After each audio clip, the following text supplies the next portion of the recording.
গো বৌমা, সিরিয়ালের ব্রেক হয়েছে না, এবারে রান্নাটা করে ফেলো। এই 2 মিনিটের ব্রেকের মধ্যে আমি কি রান্না করব বলুন দেখি।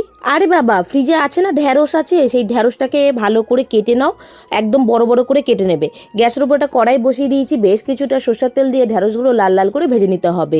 অপরদিকে আমি আরেকটা কড়াই বসিয়ে দিয়েছি, ওর মধ্যে মাছের তেলটাকে নুন হলুদ দিয়ে ভাজতে থাকবো। তারপরে এইদিকে যে মাছের তেলটা ভাজতে দিয়েছি আর ভেন্ডিটাও ভাজছি। আর দেখো দেখো বন্ধুরা, রান্নাঘরের জানলা দিয়ে আমার এই গাছে ফুল ফুটেছে, কেমন হলুদ একটা জবা ফুল হয়েছে। তোমাদের গাছে এরকম হলুদ ফুল ফোটে? অবশ্যই কমেন্টে জানিও।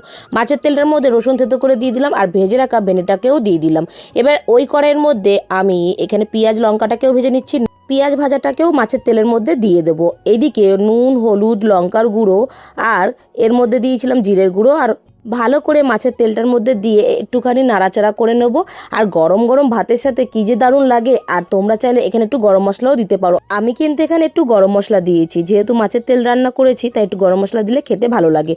এদিকে 2 মিনিটের ব্রেকের মধ্যে আমার রান্নাটাও হয়ে গেল। কেমন লাগলো জানিও, ভালো লাগলে লাইক কমেন্ট শেয়ার করতে ভুলো না। বাই।